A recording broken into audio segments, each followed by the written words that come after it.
So, trade rumors. This is where I'm going to end things off tonight. Late for me, I know, but again, I started late. I don't like trade rumors. And I don't like trade rumors because it involves reporters stating the same thing day after day after day after day. And honestly, they're trying to get hits and they want to be the one to break the news, right? Big trade's coming. Who's going to be traded? The reality is, this trade deadline looks like a dead one. To me, anyways. And I said that last week in a video I did. And now I'm going to explain why I don't like to speculate on who's getting traded or for what.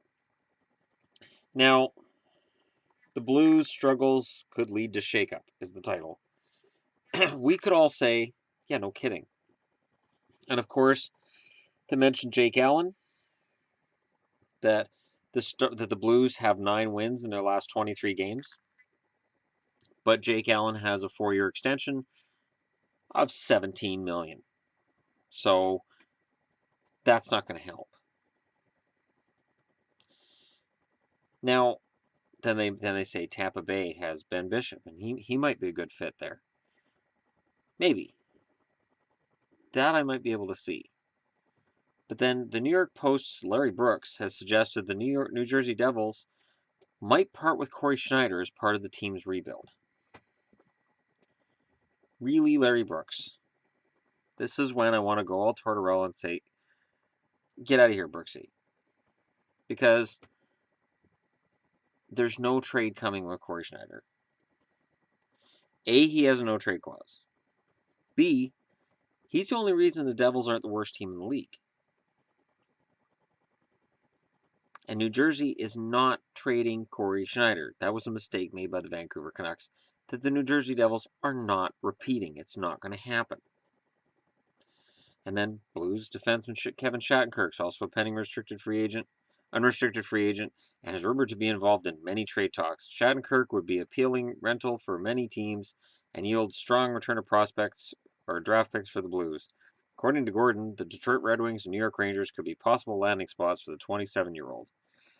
TSN hockey insider Darren Dreger says the Toronto Maple Leafs may also be a fit. Now, I like Dreger. I like Dregs a lot. But of course he's going to say Toronto's a good fit. Jeff Gordon of the St. Louis Blues Dispatch also reports the Chicago Blackhawks may be eyeing the trade market to add some offensive depth. Potential targets could be the Detroit Red Wings' Thomas Tatar or Gustav Nyquist. But they could also go with more veteran touch in someone like Colorado Avalanche's Jarome Iginla, or try to reunite with longtime Blackhawk Patrick Sharp. So apparently the salary cap isn't a thing in Chicago right now. I don't know how you'd even consider Gustav Nyquist. Gustav Nyquist and Thomas Tatar. Either of those guys. And it kind of gives me a bit of a headache to even think that Detroit would trade them. Iginla I could see. Maybe. Sharp, I guess it's not like he's doing anything for my team in Dallas. But my God, like, this is why it's silly. Dogs out of desert. According to Craig Morgan of Arizona Sports, forward Martin Hanzal and defenseman Michael Stone are most likely to be headed out of the desert before the March 1st trade deadline. Both players' contracts expire at the end of the season, and Morgan reports that according to a league source, the Coyotes and players' agent, Craig Oster, haven't discussed new deals.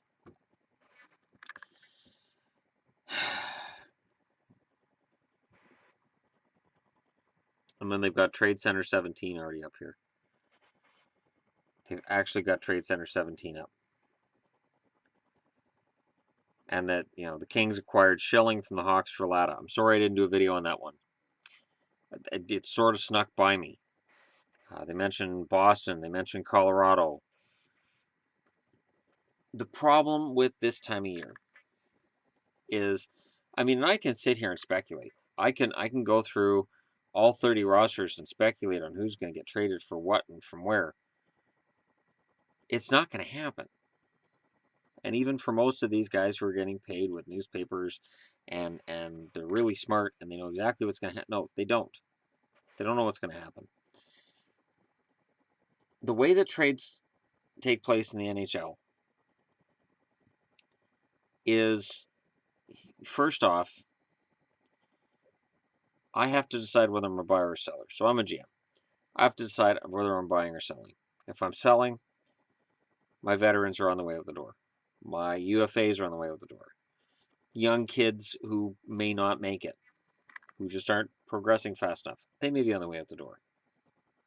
If I'm a buyer, I might be willing to get rid of some prospects. I might be willing to trade draft picks.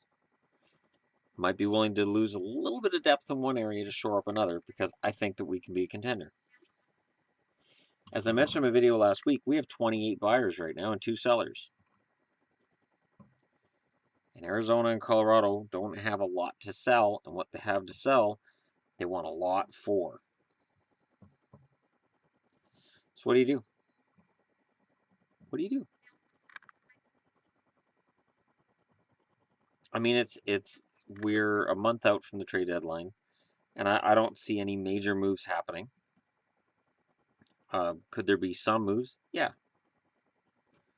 but I don't see anything major. Like, for instance, locally. Sorry about that. For instance, locally, you know, a lot of Canuck fans saying, "Well, Edler, okay, what about Edler?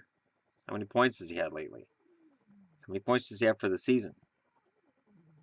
Has he played particularly well all season?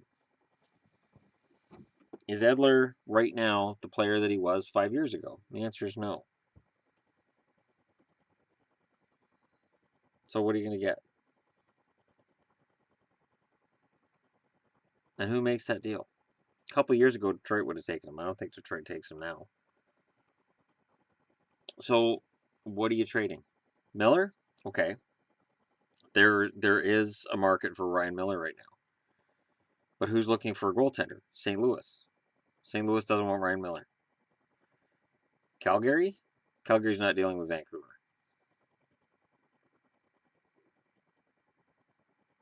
So those are off the market right there. So who's left? Buffalo? If Lehner is seen as a problem in Buffalo, he shouldn't be, but if he is that where Miller goes? Dallas? Does Dallas take a shot at Miller, who's a UFA in the offseason, and blow up their goaltending situation when they're already in a position that they're probably going to miss the playoffs? And this is why I don't like to talk about trade rumors. So this is kind of my cautionary video. And I say this for you guys who are hockey fans. Speculate on your own. If you really want to do uh, trade speculation, do it on your own. And the Canucks Forum, there's always arbitrary GM deals, and they're silly. I remember when every deal was Mason Raymond and Keith Ballard in a first. And right now, the last time I was on there, it seemed like everybody was like, "Well, we'll offer them Brendan Gaunce, Jordan Subban in a second for Duchesne." That's fair, isn't it? That's not exactly the trade deal that was being proposed, but it felt like it. And it's like, no, that doesn't get it done. Sorry, no, that's not going to get it done. So, you know, the video I did earlier tonight about Patrick Maroon shows the deals we don't talk about are usually the ones that turn out being pretty good. So what I will do in the coming weeks, I need to sit down with these wonderful, wonderful magazines and this wonderful internet of mine and focus on deals that were done at the deadline or before the deadline that didn't get a lot of attention but made a big difference in the postseason or in seasons following. Because that's the real news here. And that's what's not going to get reported on. The sexy thing is going to be, where does Jarome Iginla go? What if Shane Doan gets traded? But when it comes to the third, fourth line guys getting traded to a better situation, where they're going to score more points, they're going to get more ice time, and they're going to generally have a chance to become better players. That doesn't get reported on as much. So let me know in the comments below what you guys think. Do you want me to cover trade rumors, collect them up around online, and debunk as much as I can? Or do you want me to do what I think makes more sense, which is just basically ignore it? Maybe come back to it a week before the trade deadline?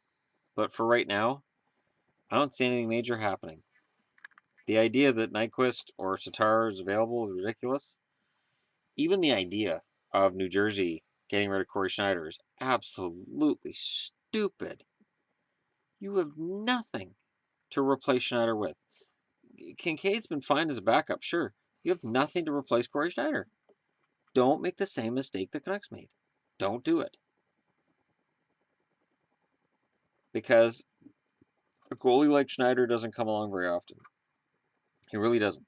And I know he's had a bit of an off season this year, but who cares? He's Corey freaking Schneider. And he's a guy that I wish Vancouver had held on to.